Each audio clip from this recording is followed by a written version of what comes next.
Hello everybody, and welcome to the first video tutorial in the Introduction to Arduino video series. I'm Josh, and I'm going to be taking you through everything you need to know about the Arduino across these next couple of episodes. First off, we should understand what the Arduino is and what we can do with it. So let's take a look, shall we? Down on this camera here, I've got a series of Arduino boards all set up. The Arduino is an open source educational platform that can also be used in commercial projects. The fact that it's open source means that any person can make their own Arduino, as long as they follow the open source guidelines.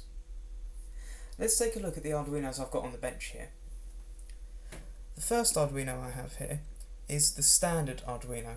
This is known as an Uno. If you've searched for Arduino, it is likely that this is the type of Arduino you'll see.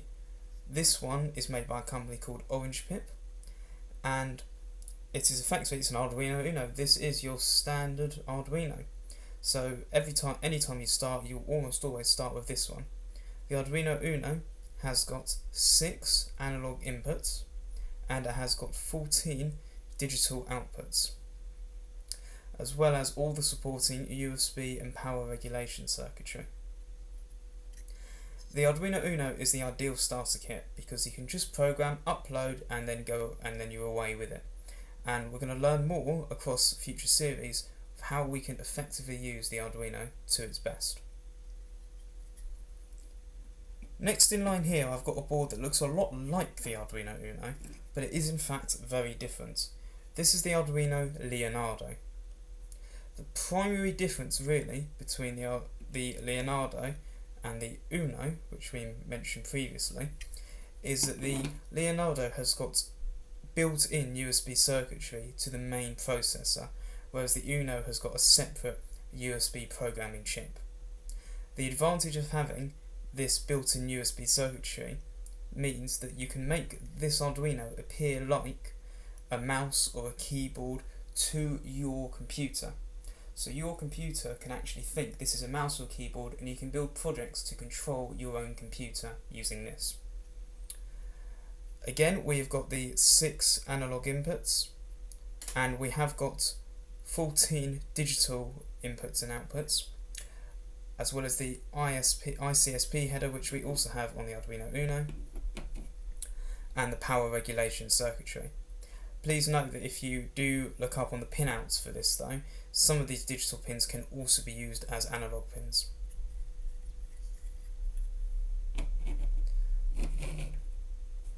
So that's the Arduino Uno and the Arduino Leonardo. But here we've got their big brother. This is called the Arduino Mega. The Arduino Mega is perfect for larger projects. Think of it essentially as a bigger Arduino Uno, with 54 digital inputs and outputs, and we've got 16 analog inputs, as well as, again, all of the supporting USB and power circuitry here. As you can see, there's a bigger processor, which is the Atmega 2560, which allows you to have all these more pins, and we also have got additional memory. There's also more serial ports, which you might not quite understand the significance of that at the moment, but don't worry, we'll get to that in future videos. That can be really important.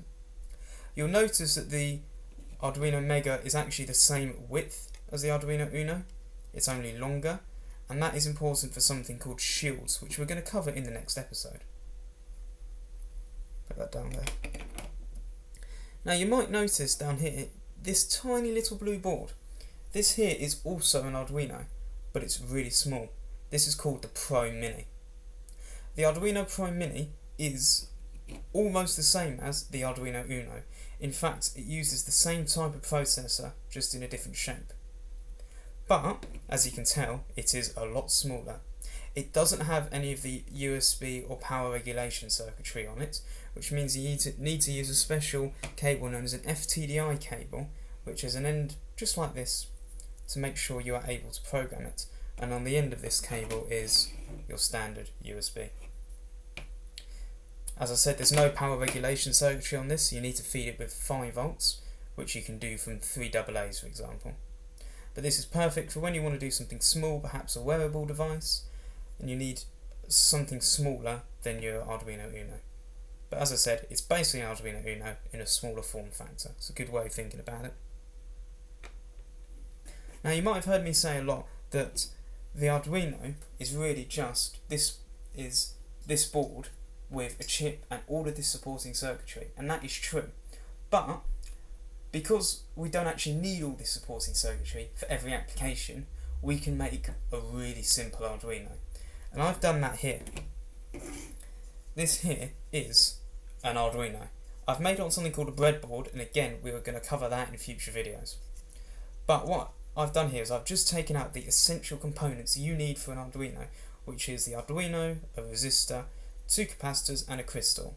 Obviously, for whatever inputs and outputs you need to put all of that circuitry there as well, but this is the basic Arduino. This is it. So all of that other stuff on the board makes it easier to use and easier to program, but this here, what I'm showing you, is the heart of an Arduino. Now I mentioned previously that the Arduino is open source, and that means that multiple companies have come up with other versions of the Arduino. In fact, all the Arduinos I've just shown you before weren't actually produced by Arduino themselves, they were produced by other companies. The Arduino Uno that I showed you is actually made by a company called Orange Pip, hence it being orange, whereas most Arduinos made by Arduino will be blue. And then the Arduino Mega I've shown you is made by a company called Elegoo, which you can find them, they're very popular on Amazon. Generally, if you buy from a company that isn't Arduino, they'll be cheaper. But obviously if you buy from Arduino, you're helping to support the original company that made the product. Now, with it being open source, many companies have made their own Arduinos, not just direct copies like those ones that I've shown you, but actually ones with enhancements and built-in features. Let's take a look at some of those. This here is an Arduino Mega. You can say it is the same as the Arduino Mega in terms of shape and form factor, but there's some big differences. This Arduino Mega is made by a company called Freetronics, which is from Australia, and this has got built-in Ethernet. It's got all the USB and power regulation circuitry as well, but we've got built-in Ethernet, and we've also got a built-in SD card adapter there. So this is an Arduino Mega redesigned, essentially. It does all the same stuff the original Arduino Mega does, but more, because we've got this built-in Ethernet, so we can make internet-connected projects. Going down the same idea, this here is an Arduino Uno made by a company called Key Studio. You can find them as well on Amazon.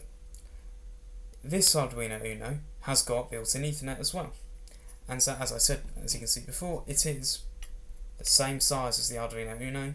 All the pins are in the same place, it's got the power and USB on it, but it also has got the built-in Ethernet, so we can make small internet-connected projects. You also see this one here, which doesn't actually resemble any of the other Arduinos I've shown you.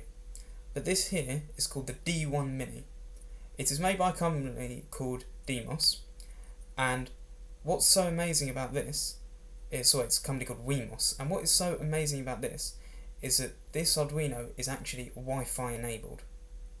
So this here is a Wi-Fi processor, which inside it contains something called an ESP8266.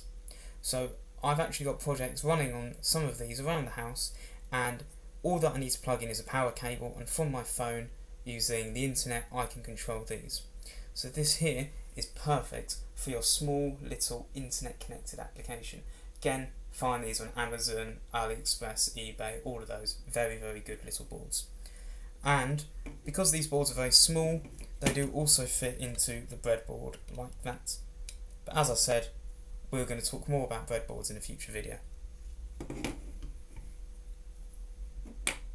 Now here at Dentistries, we have made our own line of Arduinos in our product category we call DenScript. Now these Arduinos have been put into a special form factor which makes it easier to use in projects. And I'm going to just show you a few DenScripts that we've got here today, just to give you an idea about the products that we sell. This here is the DenScript Uno. What you'll probably see is that it is a different shape to the Uno that I've been showing you previously, but it is functionally the same. It's got the USB circuitry, it's got the power regulation circuitry on it, but it's been put in our DenScript format, and it's got these pins here, which are for the DenScript use. So this is the DenScript Uno. Here we've got what we call the DenScript DIY. This is effectively another Uno, but you can actually build this one yourself. So you get this as a kit of parts, you can put it all together yourself, but bear in mind to program it you do need one of those special FTDI cables that I mentioned previously. But it's a good little kit. If you're just getting started and you want to know more about how each part of the Arduino works, this is a great one to start with. Finally, we've also got the DenScript Leonardo, and the DenScript Leonardo is, as you might have guessed it, an Arduino Leonardo, but in a different form factor. So this is very good if you want to make some Leonardo based projects. Maybe you need a USB connection built into the project. This is a great one to go with. Again, it's exactly the same except it's in a different format. We've got the power regulation there, got all the LEDs, but just in a different shape.